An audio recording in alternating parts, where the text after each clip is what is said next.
দুনিয়ার সরকারের পক্ষ থেকে আসামিদেরকে ধর পাকড়াও করে, অপরাধীদেরকে পাকড়াও করে।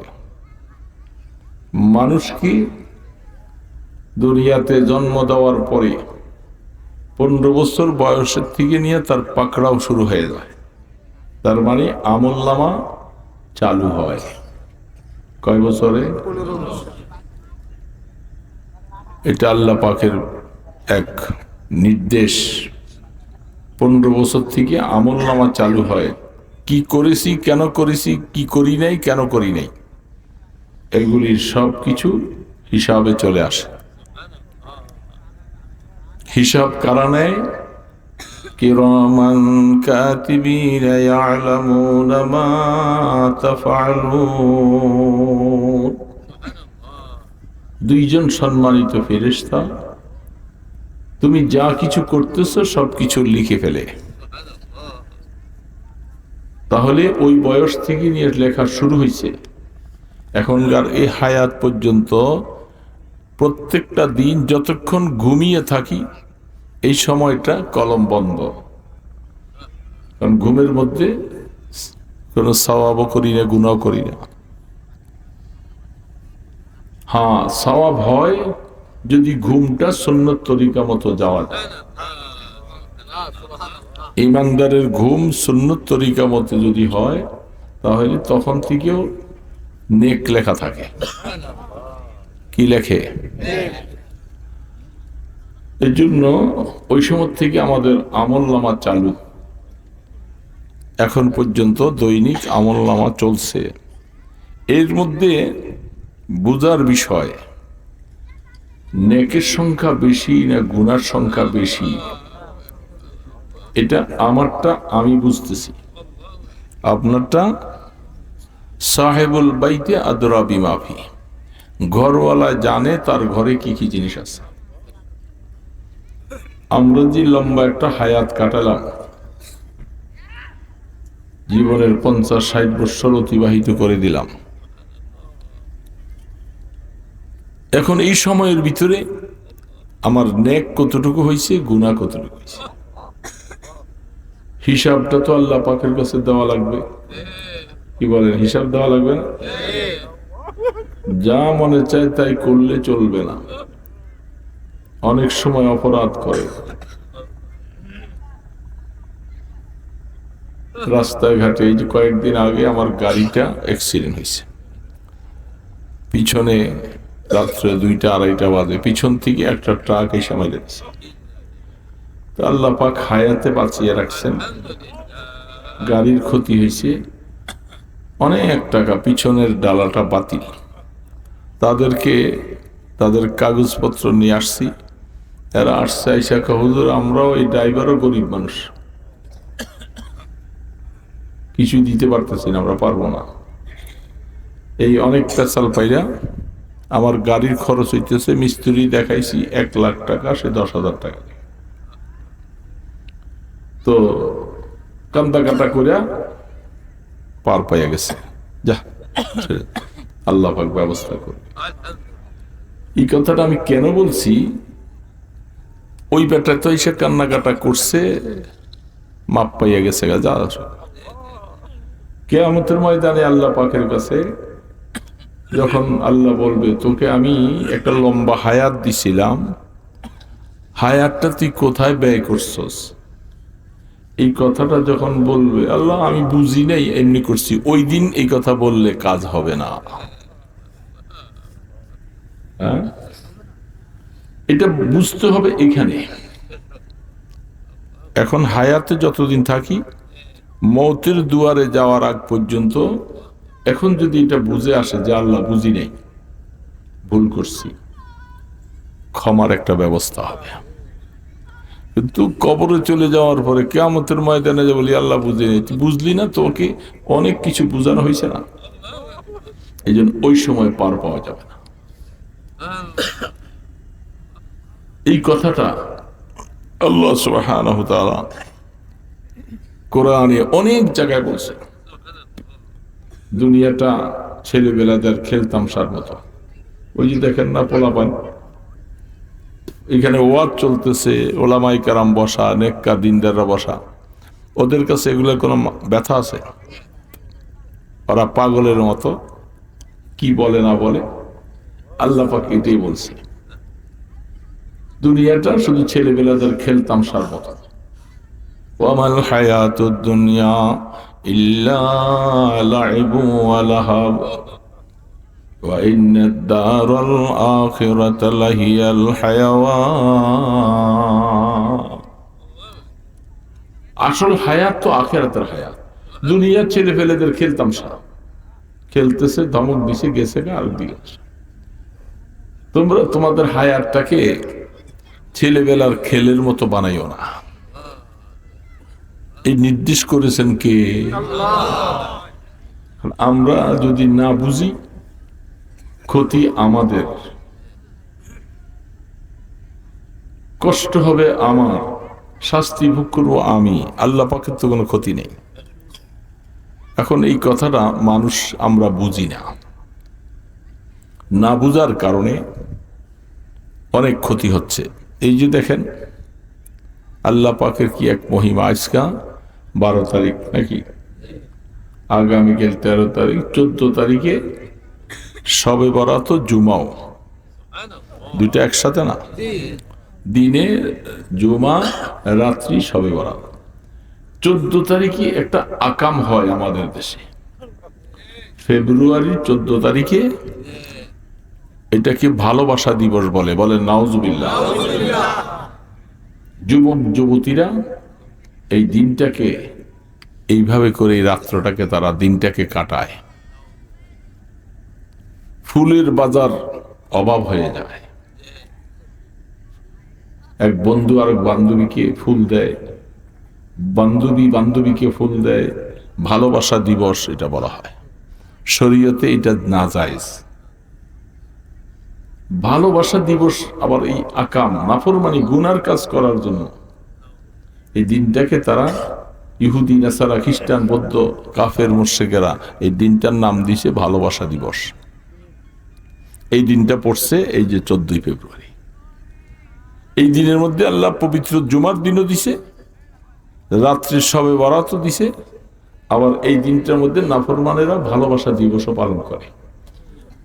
আল্লাহ পাক বলবে, বান্দা আমি দেখব পবিত্র জুমার দিনে তুমি জুমার হক আদায় করলা কিনা। রাত্রের বেলা গুনাহ মাফের জন্য একটা সুযোগ করে দিয়েছি, সেই সময়টা তুমি গ্রহণ করলা কিনা, নাকি তুমি একটা যুবক যুবতীর পিছনে পড়া তোমার হায়াতটাকে বরবাদ করে এক বস্তা গুনাহ কামাই করলা। এটা দেখার বিষয়, এক বস্তা গুনাহ। ভালোবাসা দিবস,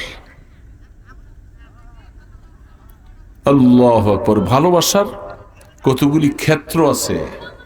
কাকে ভালোবাসতে হবে, কাদেরকে ভালোবাসতে হবে, এটার ক্ষেত্র আছে না?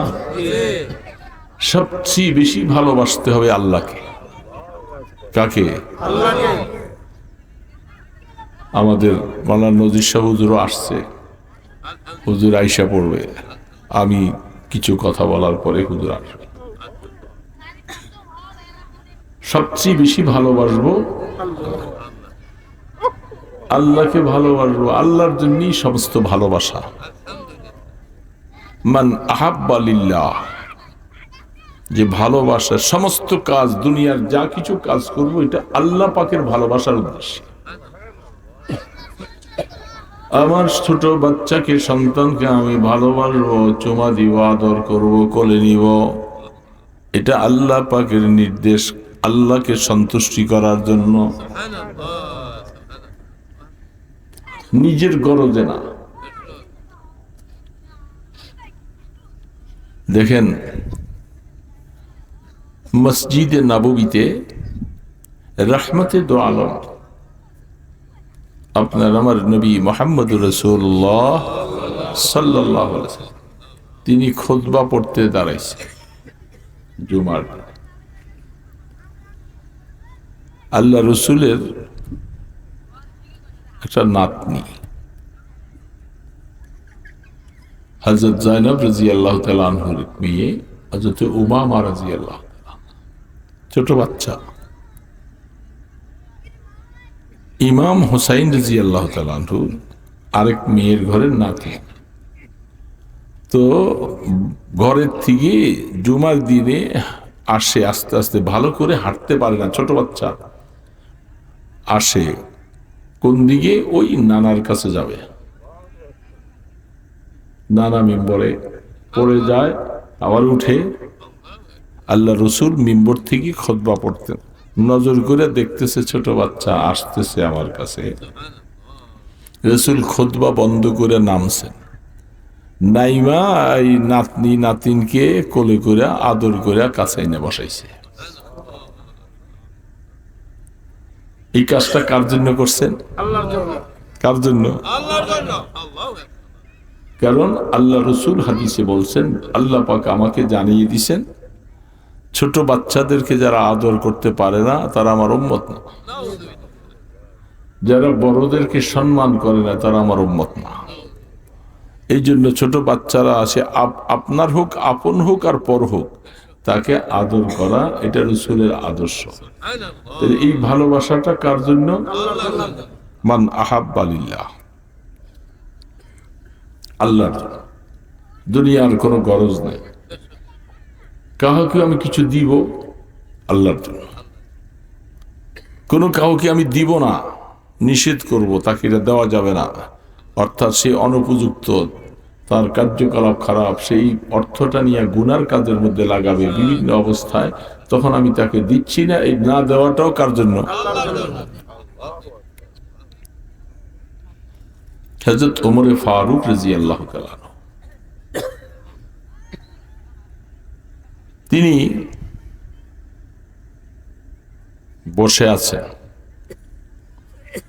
তার সামনে তিনি তখন খলিফাতুল মুসলিমিন, আল্লাহ রসুল দুনিয়ার থেকে নেই, চলে গেছেন।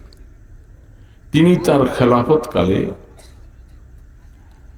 রাত্রিবেলা, সারাদিন ব্যস্ত থাকে, রাত্রিবেলা তিনি ঈশার নামাজ পড়ে ঘুরে দেখে যে আমার দেশে আমাদের প্রজারা কারা কি অবস্থায় আছে।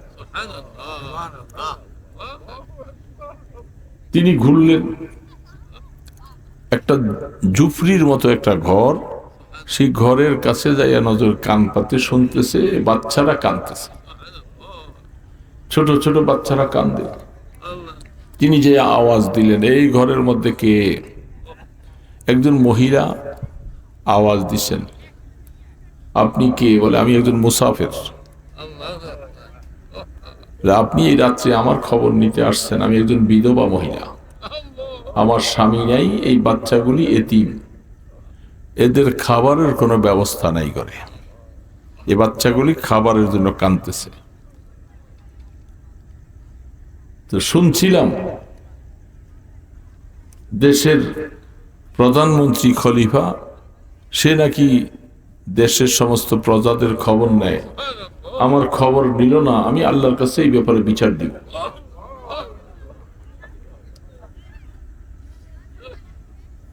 খলিফাতুল মুসলিমিন ওমর ফারুক রাদিয়াল্লাহু তাআলা আনহু দৌড়ে চলে আসছে, বাইতুল মালের গোলামকে সাথে নিয়ে বলতেছে, খোলো। বাইতুল মাল থেকে একটা আটার বস্তা, বলে, এই গোলাম, বস্তাটা আমার কাঁধে দাও।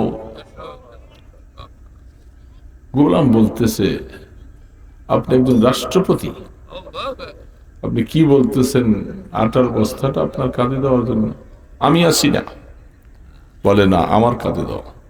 না, দুইবার তিনবার বলার পরে গোলাম বারবার বলতেছে, বস্তাটা আমার কাঁধে দাও। খলিফাতুল মুসলিমিন বলতেছে, গোলাম শোন, এ দেশের খলিফা কি তুমি না আমি? বলে, খলিফা আপনি। কিয়ামতের ময়দানে কেউ না খেয়ে থাকলে আমার রাজত্বের ভিতরে, কিয়ামতের ময়দানে প্রশ্নটা তোকে করবে না আমাকে করবে। গোলাম কোনো জবাব নেই। গোলাম বললেন যে কিয়ামতের ময়দানের প্রশ্ন তো আপনাকে করবে। তো তো যেহেতু আমাকে প্রশ্ন করবে, আটার বস্তা আমাকে কাঁধে নিতে হবে। গোলাম যুক্তিতে হাইরা গেল, পিছনে সাথে সাথে যাইতেছে, আটার বস্তা খলিফাতুল মুসলিমিনের কাঁধে।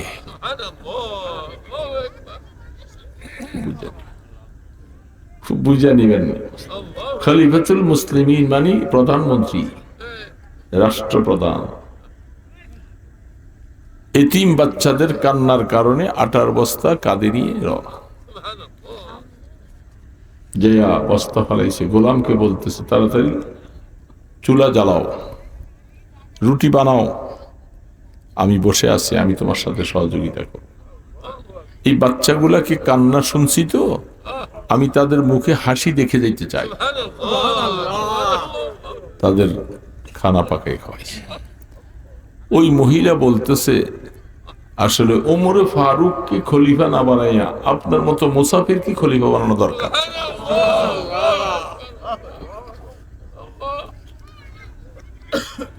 খলিফাতুল মুসলিমিন ওমরে ফারুক রাদিয়াল্লাহু তাআলা আনহু পরিচয় দিলেন না, কিছু কথা বললেন না।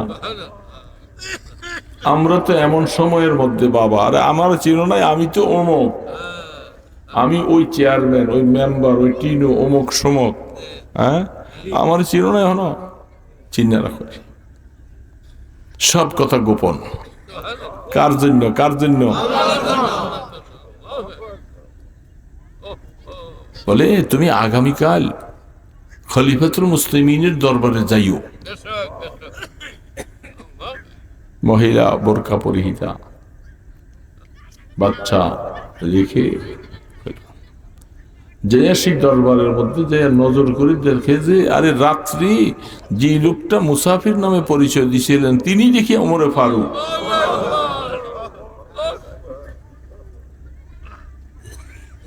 কাগজ দিয়ে লিখে দিছেন, বাইতুল মাল থেকে তোমার জন্য রিলিফ বরাদ্দ হয়ে গেল, তোমার সেখানে বস্তা, তোমার জরুরত, তৈল, আটা কি লাগে এগুলি এখান থেকে পৌঁছে যাবে তোমার ঘরে।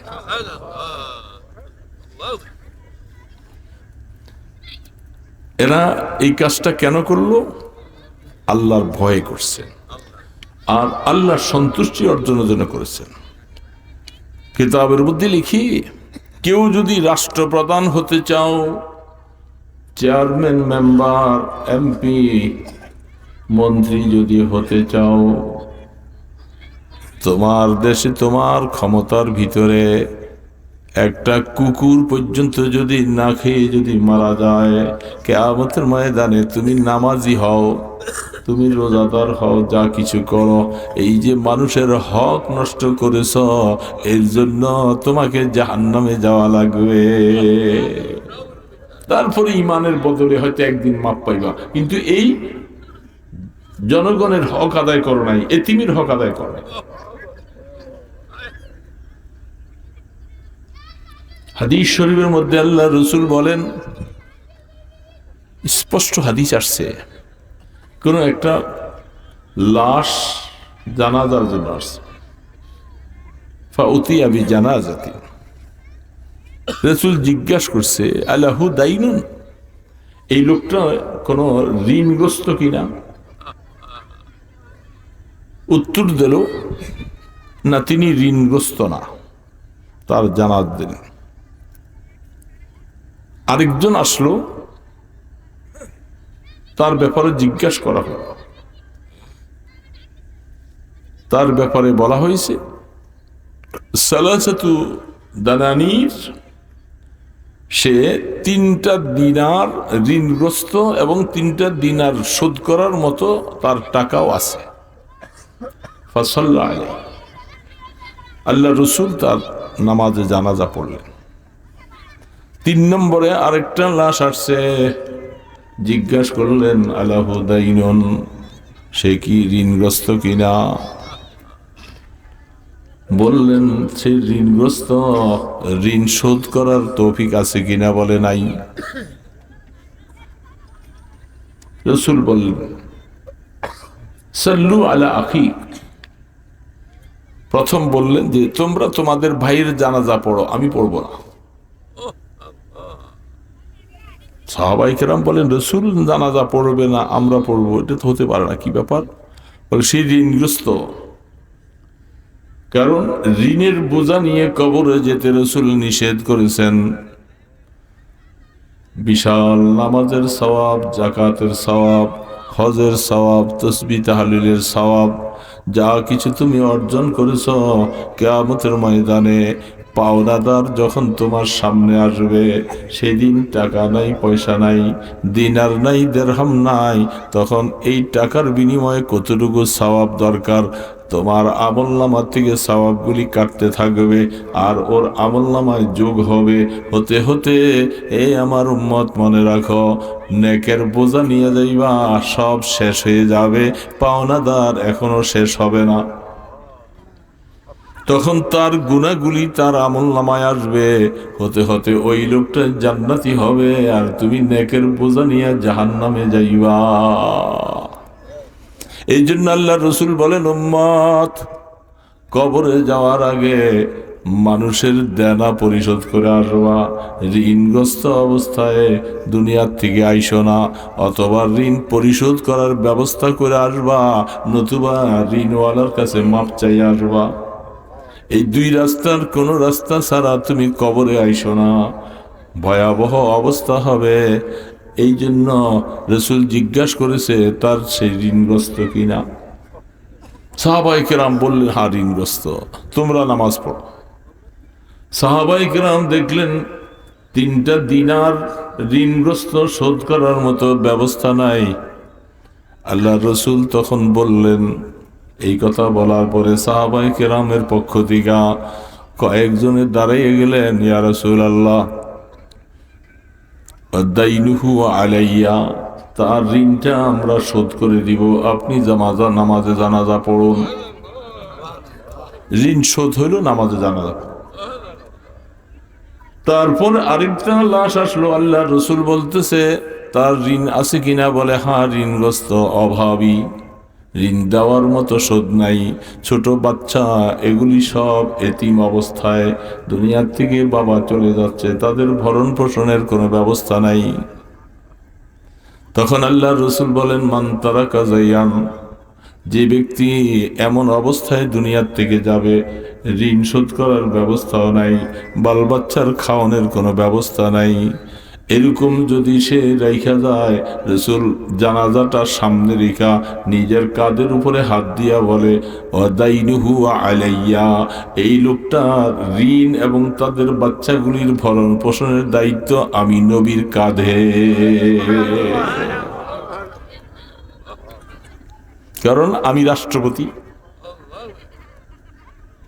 নবী তো ভিন্ন মাসালা, রাষ্ট্রীয় ক্ষমতা আমার হাতে, আর আমার এই অবস্থার মধ্যে এই বাচ্চাগুলি এতিম, বিধবা, তাদের কোনো ব্যবস্থা নাই, কিছু নাই, আমি রসুল তাদের জিম্মাদারিটা আমার কাঁধে নিয়ে নিছি, তাদের খোঁজ খবর নিব, তাদের রাষ্ট্রের পক্ষ থেকে তাদের ভরণ পোষণ দেওয়ার চেষ্টা করতে হবে।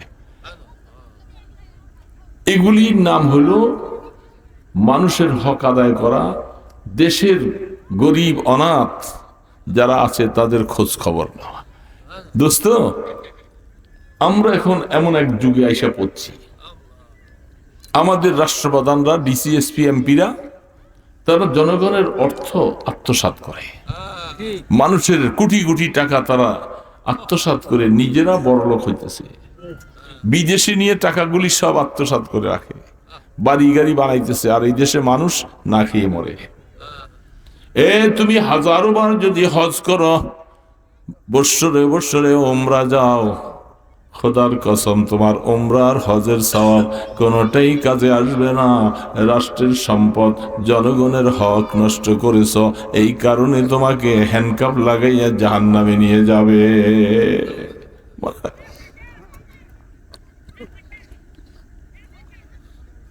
হযরত আলী রাদিয়াল্লাহু তাআলা বসা, যেটা আপনারা শুনছেন অনেক সময়, কিন্তু আমি বলতেছি, মান আহাব্বা লিল্লাহ, আমি যে হাদিসটুকু পড়েছিলাম, ফাকাদ ইসতাকমালা ঈমান, তিরমিজি শরীফে, আবু দাউদ শরীফে, মুসনাদে আহমদে, 3টা জায়গার মধ্যে হাদিসটা রওয়ায়াত হয়েছে। আমর ইবনে আস রাদিয়াল্লাহু তাআলা আনহু হাদিসের রাবী, তিনি বলতেছেন, বসে আছেন একটা ইহুদি আল্লাহর রসুলকে গালি দিছে ওনার সামনে। সাতিমে রসুল যাকে বলা হয়, রসুলকে গালি দেওয়া শরীয়তে কি বলেন না? তিনজনে বলছে, আর বাকি ওলারা হালাল না? আপনারা তো বলেন না কেন? আল্লাহ রসুলকে গালি দেওয়া, রসুলের সমালোচনা করা সবকিছু হারাম। আমরা এটা বুঝি না দেখেই আজকে কাদিয়ানীরা নবুয়তি দাবি করতে পারছে। আমরা আমাদের নামাজ রোজা নিয়ে ব্যস্ত আছি, ওই দিক থেকে আমাদের নবীজির রেসালত নিয়ে তারা টানাটানি করতেছে। আমি আমার জায়গার মধ্যে বসে আছি।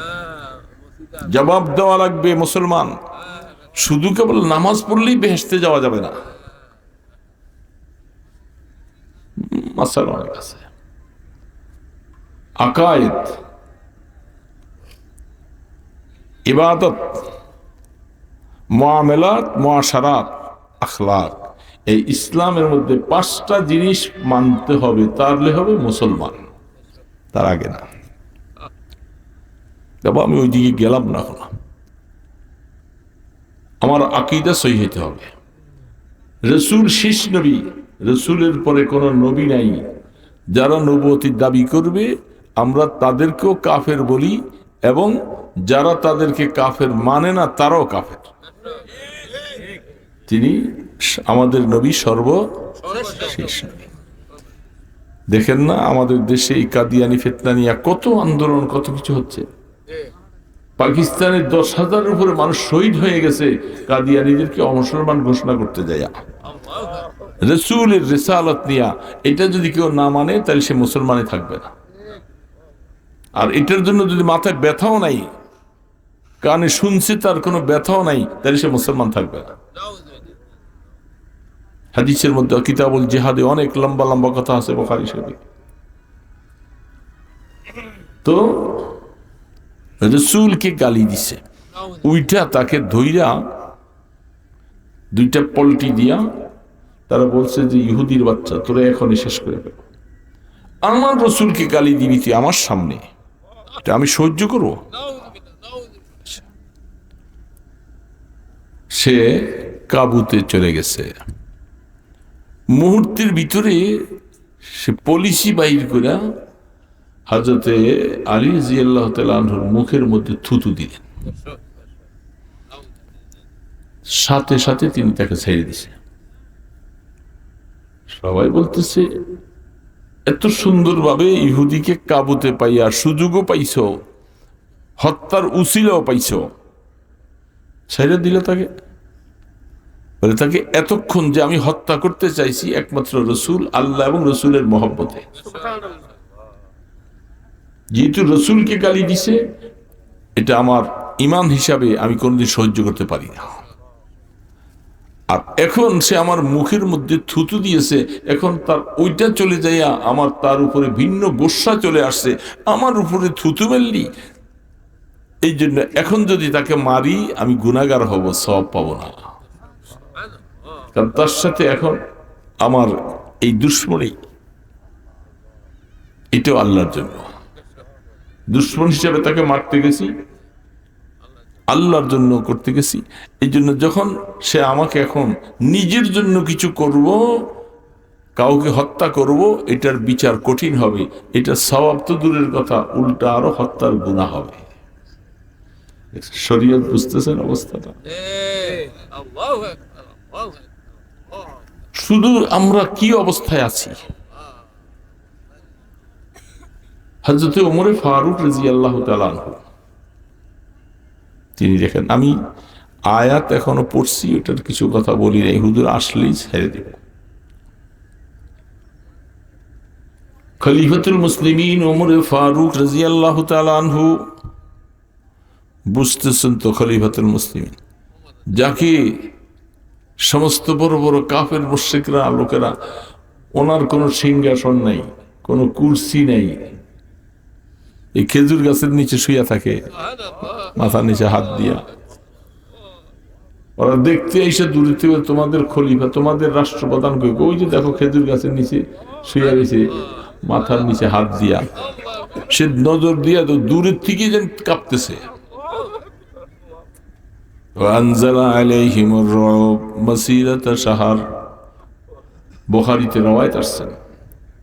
রাসূল করিম সাল্লাল্লাহু আলাইহি সাল্লাম বলেন, কাফির মুশরিকদের দিলের মধ্যে আল্লাহ পাক অনেক সময় ঈমানদারের জন্য, নবীজির জন্য 1 মাস দূরের থেকে নবীজির কথা, মুসলমানদের কথা শুনলে তাকে পালপিটেশন শুরু হয়ে যায়, 1 মাস দূরের রাস্তা থেকে। সেই ওমরে ফারুক রাদিয়াল্লাহু তাআলা আনহু ইনসাফের সাথে সব কাজ করতেন, ইনসাফ। আর মানুষ ইনসাফ পাইয়া খুব শান্তিতে ছিল। ইবাদত বন্দিগির পাশাপাশি ইনসাফ কায়েম করা, যারা রাষ্ট্রপ্রধান হতে চায় তারা এরকম ইনসাফ যদি কায়েম না করে তাদের অবস্থা খুব খারাপ, মনে রাখতে হবে। তখন খলিফাতুল মুসলিমিন ওমরে ফারুক রাদিয়াল্লাহু তাআলা আনহু তিনি মসজিদে নববীতে ঢুকছে, ঢুইকা দেখে হযরতে আব্বাস রাদিয়াল্লাহু তাআলা আনহু রাসূলের আপন চাচা। সে আব্বাস রাদিয়াল্লাহু তাআলা আনহুর ঘরটা মসজিদে নববীর সাথে। ওনার ঘরের থেকে একটা পাইপ, এই পাইপটা মসজিদে নববীর দিক দিয়া ঢুকছে, এটার মাঝে মধ্যে কিছু পানি মসজিদে নববীর ভিতরে পড়ে, এটা সরাইবার আর জায়গাও ছিল না। এটা দেখে তিনি বললেন, এটা ব্যক্তিগত একটা পাইপ, মসজিদ তো আল্লাহর হক, এখানে তো ঢুকতে পারে না, এটা তো মাসালা। কি বলেন, ঠিক না ভাই? ঠিক বুঝছেন তো? ব্যক্তিগত কোনো ড্রেন, কোনো কাজ এটা মসজিদের ভিতর দিয়ে নেওয়া যাবে? মসজিদ তো আল্লাহ পাকের। তিনি কানুন সামনে রাখছে, আইন অনুযায়ী এই পাইপ থাকতে পারে না। কার এটা? এটা আব্বাস রাদিয়াল্লাহু তাআলা আনহু। তিনি হুকুম করছেন পাইপটা ভেঙে ফেলাও। খলিফাতুল মুসলিমিন হুকুম করার অধিকার আছে না?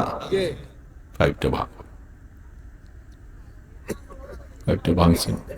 হযরতে আব্বাস রাদিয়াল্লাহু তাআলা আনহু তিনি আয়েশা যখন শুনলেন যে এই ঘটনা, কারো কাছে কিছু না বলে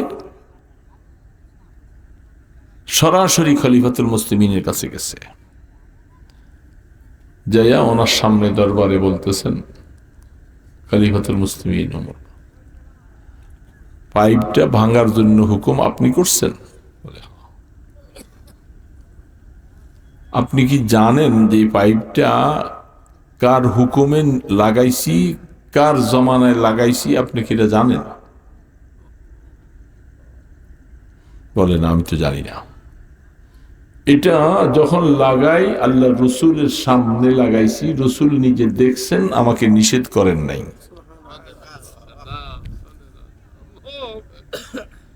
বুঝছেন ব্যাপারটা? বুঝতেছেন? ওমর শরীর কাঁপতে শুরু করলেন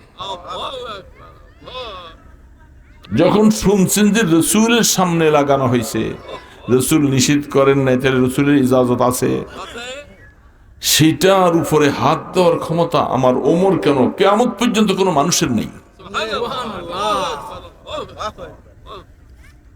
আল্লাহ রসুলকে কি মানা মানে আর কি অবস্থায়? সাথে সাথে বলতেছে, আব্বাস আপনি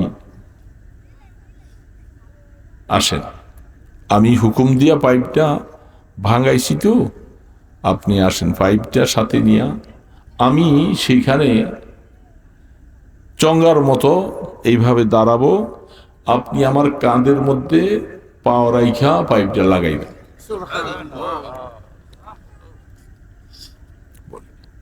বলে, না, এটা তো দরকার নেই, এটা আপনি হুকুম দিলেই তো একজনে লাগাইতে বলে না।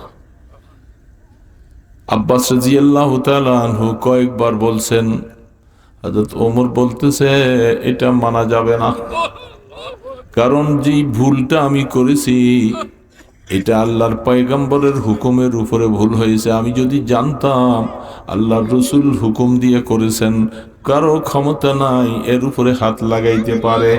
কিয়ামতের ময়দানে আল্লাহর সামনে জবাব দেওয়া যাবে না। আব্বাস, আপনাকে বারবার বলি, কিয়ামতের ময়দানে আল্লাহর সামনে জবাব দেওয়ার থেকে আমাকে বাঁচান। তখন তিনি যাইয়া বাস্তবে তার কাঁধের মধ্যে পা রাইখা পাইপটা লাগাইছেন। ওমর বলে, এখন মনে হচ্ছে একটু তৃপ্তি পাইতেছি, আল্লাহ হয়তো আমার এই গুনাহ মাফ করে দিবে।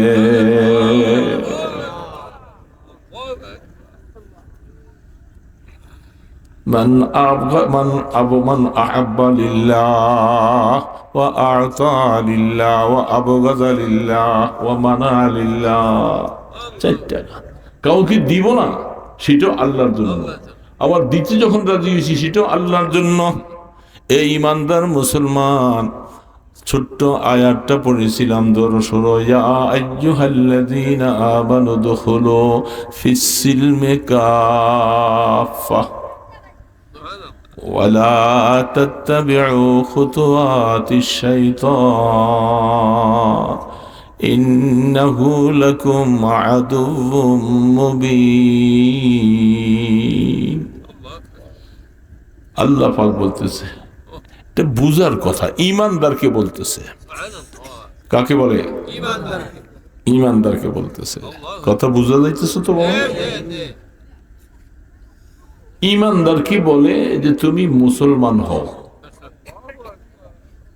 এটা কি কথা? ইমানদার তো ইমান আনছি, এদিক কেন বলতেছে যে তুমি মুসলমান হও? কথা বুঝতেছেন তো? তাহলে ইমান একটা জিনিস, ইসলাম আর যেহেতু ইমান, যদি ইমানদারকে যদি মুসলিম হতে যদি আল্লাহ পাক বলে থাকেন, তো বুঝার দরকার মুসলিম আর মুমিন দুইটা এক জিনিস না। বুঝে আসতেছে?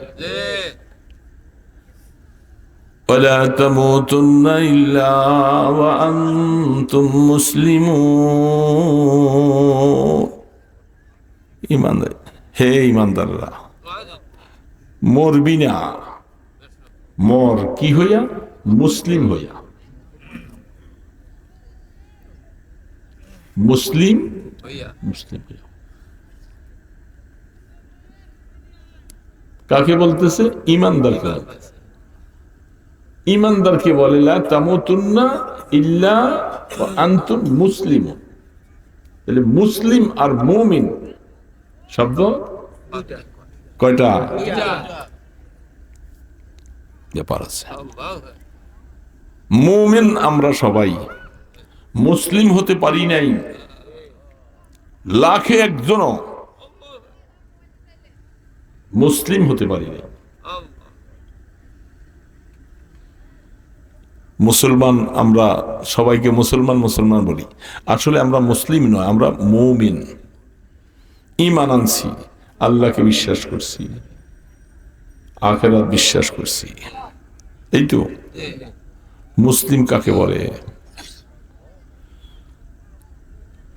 সংক্ষেপে ছোট্ট করে বলি, দেখেন, মুসলিম মুসলিম তো ওই ব্যক্তিকে বলা হয় আল্লাহ পাকের আদেশ আর নিষেধ পালন করতে চাই, জীবনের মায়া নাই, কারো কথা শুনবো না, আল্লাহর হুকুম এটা পালন করব, আল্লাহর নিষেধ এর থেকে আমার বেঁচে থাকতে হবে, এটার নাম হলো মুসলিম।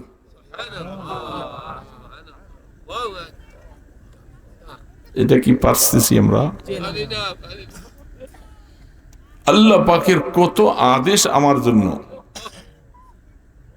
আমি মাশাআল্লাহ হাজি সাহেব, গাজী সাহেব, অমুক সাহেব, তমুক সাহেব, তসবিহও টানতেছি, সুবহানাল্লাহ পড়ি, জিকিরও করি, কিন্তু আমি আমার স্ত্রীকে বেগানা বেপরদায় চালাই, আমার মেয়েগুলাকে বেপরদায় চালাই, আমি সুদে টাকা নিয়ে আলু লাগাই, ধান চাষ করি, মাছ ধরি, আমার ব্যবসার মধ্যে সুদি টাকা লাগে, রাস্তা দিয়ে চলি, হাটে বাজারে চলি, বেগানা নারীগুলোর দিকে খুব স্বাদ আর মজা দেখে মজা চাইতে থাকি।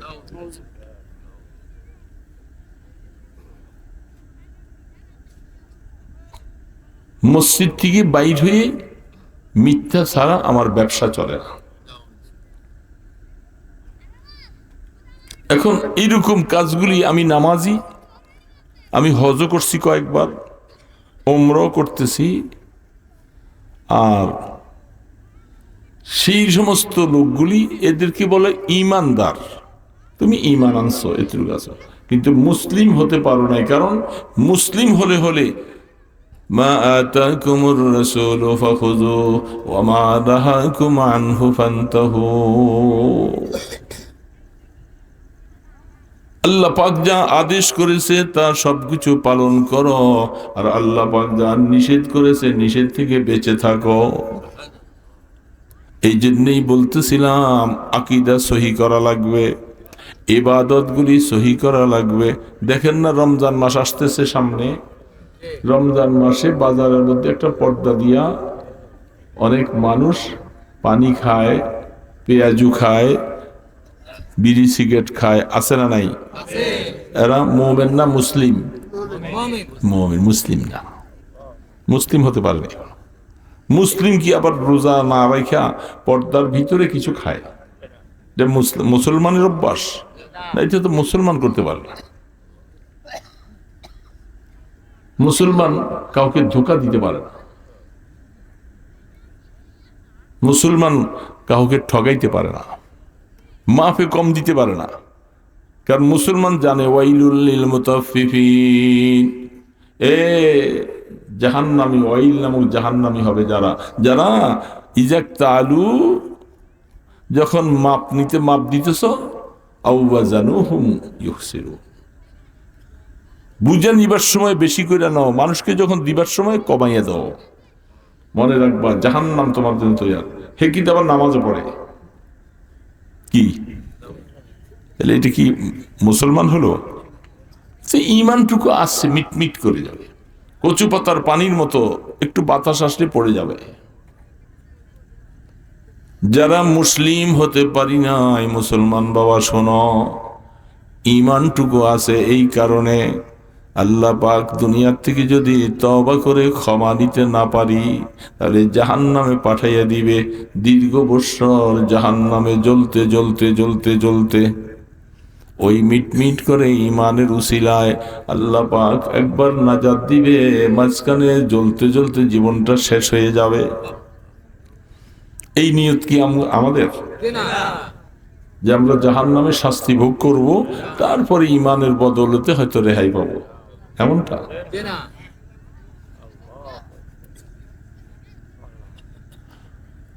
ঈমান আর ইসলাম দুইটা যখন পাশাপাশি হবে, তার ঈমানটা তখন হবে এটা পরিপূর্ণ মুসলিম। ইব্রাহিম আলাইহিস নবীন আলাইহিস সালাতু ওয়াসসালাম আপন আল্লাহর কাছে বুড়া বয়সে সন্তান চাইলেন। 90 বছর, 95 বছর, 100 বছরে আল্লাহ পাক দয়া করে একটা সন্তান দিলেন।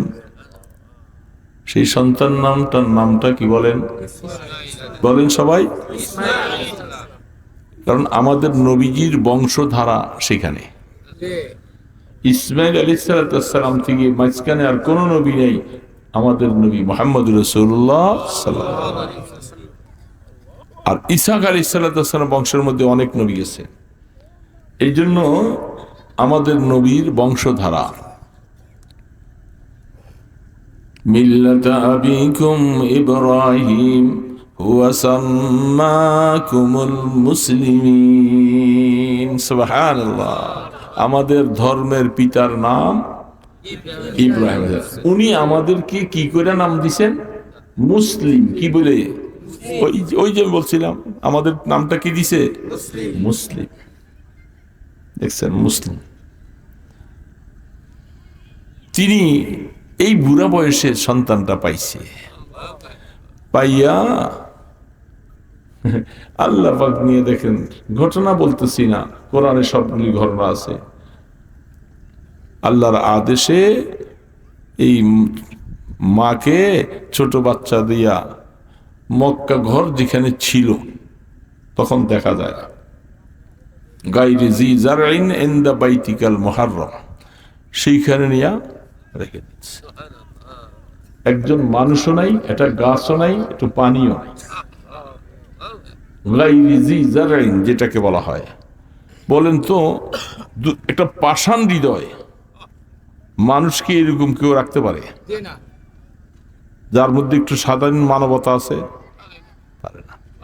কিন্তু ইব্রাহিম আলাইহিস সালাম এমন একটা দুধের বাচ্চাকে, মা একটা মহিলা, তাকে সেখানে নিয়া ওটের পিঠের থেকে নামাইয়া উনি সেখানে রাইখা চলে যেতেছে।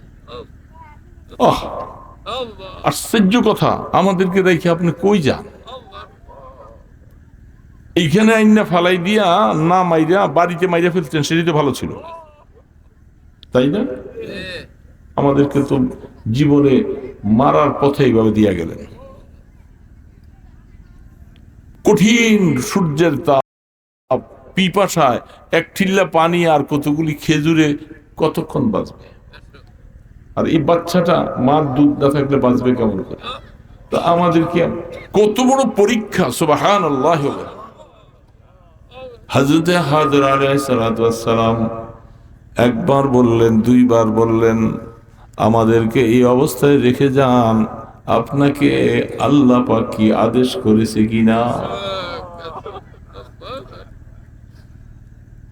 দুইবার তিনবার বলার পরে ইব্রাহিম আলাইহিস সালাম বলতেছেন, নাম, হ্যাঁ, তোমাদেরকে এই অবস্থায় রাখার জন্য আমার মালিক আদেশ করেছেন। সুবহানাল্লাহ।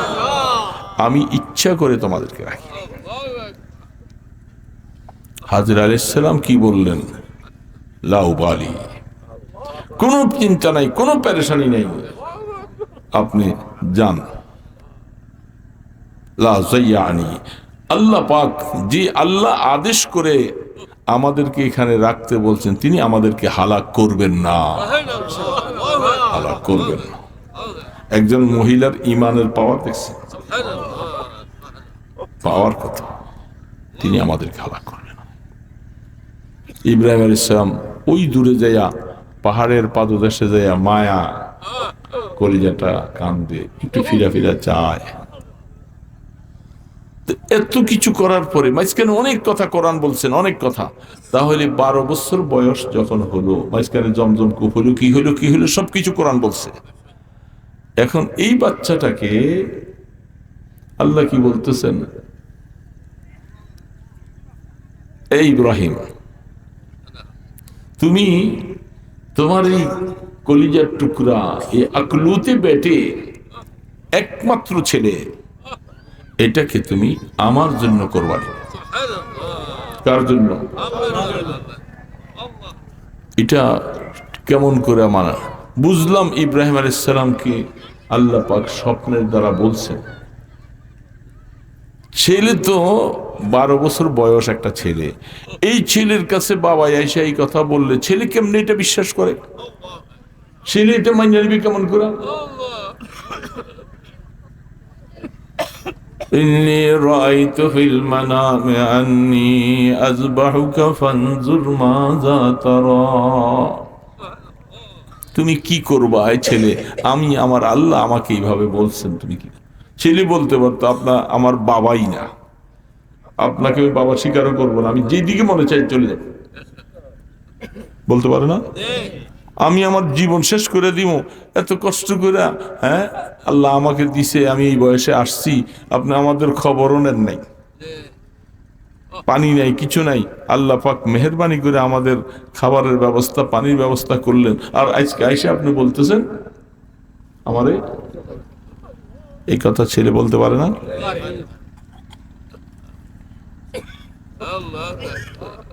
আল্লাহু আকবার, আল্লাহু আকবার। قال يا أبت فعل ما تؤمر ستجدني إن شاء الله من الصابرين। الله أكبر। বাবা, আমার কলিজার টুকরা বাবা, কলিজার টুকরা বাবা, আপনি আল্লাহর হুকুম পালন করেন, আমাকে ধৈর্যশীল পাবেন। বাবা চিন্তাও করে নাই যে ছেলের উত্তরটা এত সুন্দর উত্তরটা আসবে। سبحان الله এটি তো বাপ পুত্রের সম্পর্ক হওয়া দরকার।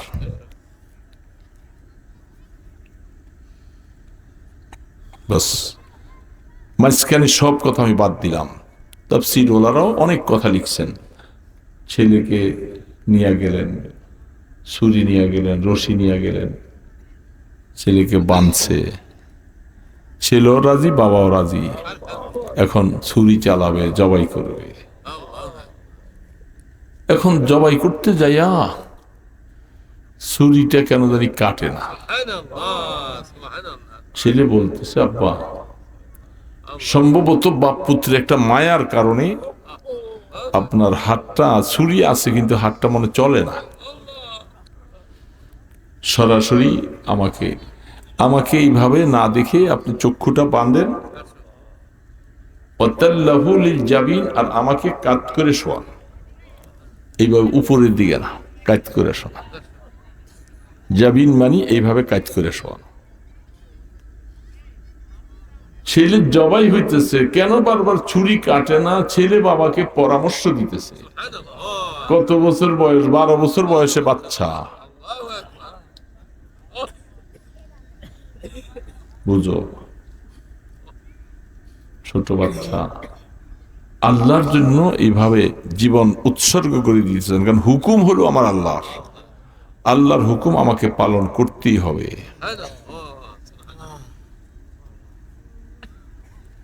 আল্লাহু আকবার। আল্লাহ পাক বলতেছেন, فَلَمَّا أَسْلَمَا وَتَلَّهُ لِلْجَبِينِ। এই আসলামা, سبحان الله এই কথাটা বলার জন্য বলতেছি, যখন বাপ বেটা দুইজন পুরোপুরি মুসলমান হলো, সুবহানাল্লাহ, এটাকে মুসলমান বলা হয়। سبحان الله বাপ বেটা দুইজন কি হয়েছে? মুসলমান হয়েছে। মানে কি? আল্লাহ পাকের হুকুমের সামনে কোনো যুক্তি নাই, কোনো কথা নাই, কোনো কিছু নাই। আল্লাহর হুকুম বাস পালন করতেছি, জীবন দিয়া দিব, আর কোনো কথা নাই। سبحان الله سبحان الله এই জন্য আল্লাহ পাক শব্দ এটি ব্যবহার করেছেন, ফালাম্মা আসলামা, যখন বাপ বেটা দুইজন পুরোপুরি মুসলিম। মুসলিম মানে কি? গর্দান নেহাদান বাতাত, আল্লাহ পাকের হুকুমের সামনে বাস মাথাটা পাইতে দিছি, কোনো কথা নাই, কোনো কথা নাই। আল্লাহ আমাকে নামাজ পড়তে বলছে, আমার ব্যবসার ক্ষতি হবে, দোকানের মধ্যে আলু উঠানো ক্ষতি হবে, মাছ ধরতে সমস্যা হবে, আমি এত কথা শুনতে চাই না। নামাজের সময় হয়েছে, আমাকে নামাজ পড়তে হবে। হ্যাঁ, الله أكبر গাড়ি চালাইতেছি, অটো চালাইতেছি, নামাজের সময় হয়েছে, মসজিদের সামনে নিয়ে রাইখা নামাজটা পড়ি। এটা কি আমরা করতেছি সব? لا نقول আমরা মোমেন না? দোকান ঠিকই চালাই, ব্যবসা ঠিকই করি, গাড়ি ঠিকই চালাইতেছি, শ্বশুর বাড়ি ঠিকই যাইতেছি, পিকনিকে যাইতেছি, সবকিছুই ঠিক আছে, কিন্তু নামাজ নাই, নামাজ নাই। তাহলে আমি কি মুসলিম হয়েছি? মুসলিম। ফালাম্মা আসলামা, বাপ বেটা দুইজন আল্লাহ পাকের হুকুমের সামনে, বাবাও যেমন ছেলেও তেমন। سبحان الله হ্যাঁ, বুঝলাম, বাবা তো নবী, বয়স হয়েছে, বুড়া হয়ে গেছে, আল্লাহর সাথে বহুত ইমানি পরীক্ষা সব দিয়া দিয়া সবকিছু কইরা এখন বার্ধক্য হয়ে গেছে, কমজোর হয়ে গেছে। বাবা হয়তো আল্লাহ পাকের কথাগুলি অনেকটাই মানতে পারছে।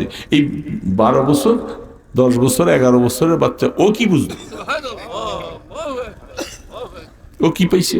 الله أكبر ওহ, এই জন্য আল্লাহ সুবহানাহু ওয়া তাআলা কোরআনের মধ্যে কথাটা উল্লেখ করে বলেছেন, শুধু ঘটনা শোনার জন্য নয়, এখান থেকে কোরবানি ওয়াজিব হয়েছে শুধু এটা শোনাবার জন্য নয়। এই ইমানদার, ঘটনাটা সামনে রাইখা তোমার জীবনটা এরকম বানাও। আমার আল্লাহ পাকের আদেশ যখন আসবে, আমি আর কিছু বুঝতে চাই না, আমার আল্লাহর হুকুম আমাকে পালন করতে হবে। আমার নামাজ ছুটবে না, আমার রোজা ছুটবে না, আমার উপরে হজ ফরজ হয়ে আছে, আমি হজ করতে যাই না, টাকার মায়া, সম্পত্তি বিক্রি কেমন করে করি, ছেলেকে বিবাহ করাইয়া যাব, মেয়েকে বিবাহ দিয়া যাব, একটা ছেলের জন্য বাড়ি বানাইয়া যাব, না না, আল্লাহর মোহাব্বত তুমি এখনো মুসলিম হতে পারো নাই। মাওলার তরফ থেকে আদেশ এসে গেছে, আমার এই মালের উপরে যাকাত ওয়াজিব, হজ ফরজ। আমি চিন্তা করব কবে যাব, কবে কি করব।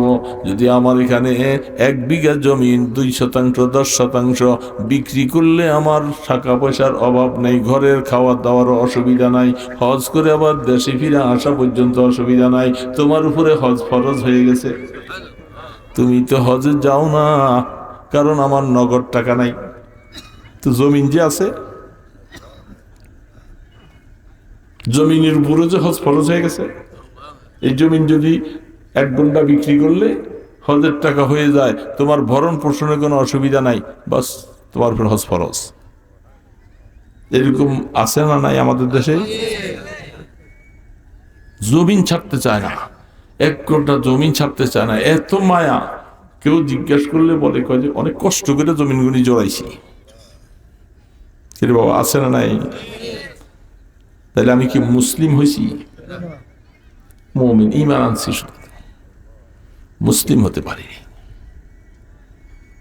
আল্লাহু আকবার, ঈমানদার মুসলমান। আমাদের দেশে আজকাল দেখেন, আপনাদের দেশে গ্রামগঞ্জে নাই বেশি, শহরে বন্দরে দেখেন, একটা বিবাহ শাদীর মধ্যে কি অশ্লীলতার, কি বেহায়াপনা চলে। বিবাহ শাদী যাওয়া তো বন্ধ করে দিছে আজকে অনেক বছর থেকে। কত আইসা হুজুর আল্লাহর রাস্তে মাপ চাই। আপনার এখানে যাইয়া 1 বস্তা 1 গাঁটটি গুনা লই আসতে হবে, ব্যাপারদুগির সাইলাব সেখানে। এগুলি সব কাফের মুশরিক হিন্দুদের বউ নাকি? মুসলমানের বউ না, মুসলমানের মেয়েরা, মুসলমান কি উলঙ্গপানা, বেহায়াপনা অবস্থার মধ্যে যাচ্ছে। এরা মুসলিম হয়েছে, মুসলিম। এদের ঈমান আছে না আছে সেটা তো প্রশ্ন। এই জন্য ঈমানদার মুসলমান মনে রাখো, ইব্রাহিম আলাইহিস সালাতু ওয়াস সালাম ছোট বাচ্চাটা, এই বাচ্চাও বলতেছে, ইয়া আবাতি ফাআল মা তুমার সাতাজিদুনি ইনশাআল্লাহু মিনাস সাবিরিন। আমাকে ধৈর্যশীল পাবে, আমিন। সাবের। বাস এই কথা বললো, হলো। চক্ষু বাঁধছে, ছুরি জ্বালাইছে। আল্লাহ পাক বলে, জিবরিল, আমার ইব্রাহিম পরীক্ষায় পাস।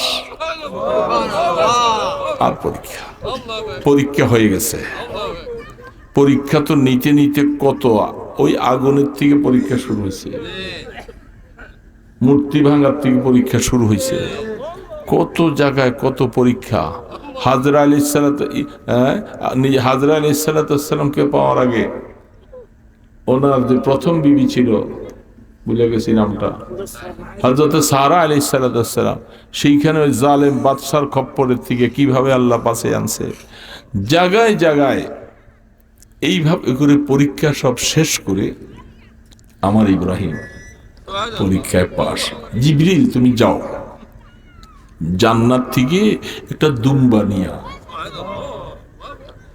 চক্ষু তো বান্দা, তুমি ইসমাইলকে সরাইয়া ওই জায়গাটার মধ্যে দুম্বাটা শোয়াই দিবা। বাস ছুরি চলছে, কাটা গেছে। ইব্রাহিম আলাইহিস সালাম মনে মনে এবার খুশি যে আল্লাহ আমার কোরবানি কবুল করছে, আমি ছেলেরে জবাই করতে পারছি। এটা তো মনের ভিতরে। চোখের পর্দাটা সরাইয়া দেখে, একই ব্যাপার, ইসমাইল পাশে দাঁড়ানো, একটা দুম্বা জবাই। وَفَدَيْنَاهُ بِذِبْحٍ عَظِيمٍ। আল্লাহ পাক কি দিয়ে দিলেন, এটার পরিবর্তে এটা আসলো। এই জন্য আল্লাহ সুবহানাহু ওয়া তাআলা তখন যে তিনি এই কথা বলছিলেন, ফালাম্মা আসলামা, আমার পয়গম্বর ইব্রাহিম এবং ইসমাঈল দুইজনে এবার আমার হুকুমের সামনে জীবনকে সব বিসর্জন দিয়ে ফেলছে। আমরা তো মুসলমান, অভাব নাই, আমরা সব মুসলমান, আমরা মুসলমানই কিছুই করতে পারি নাই। এই জন্য হুজুর চলে আসছে, এখন কিছু কথা বলবে।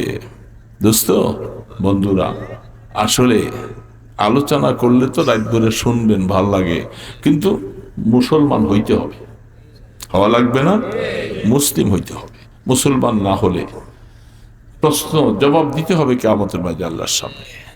এখন কত বড় বড় আমাদের দেশে এখন বড় বড় রাজনৈতিক দল, অমুক তমুক, তারা এইটা করতে চায়, সেটা করতে চায়। মনে রাখবেন আমার কথাগুলি, যদি এরকম কোনো মানুষ যদি পান, তাহলে তাদেরকে ওই পদে দিবেন, নতুবা ওই পদে পাঠাইলে ক্ষতি হবে আরো বেশি। বুঝা শুইনা চলবো। আল্লাহ সুবহানাহু ওয়া তাআলা আমাদেরকে যেন মুসলমান বানান, আমরা যেন সর্বদিক দিয়ে মুসলিম হতে পারি, তৌফিক যেন আল্লাহ পাক দান করেন। ওয়া মা আলাইনা ইল্লাল বালাগ। আসসালামু আলাইকুম ওয়া রাহমাতুল্লাহি ওয়া বারাকাতুহু।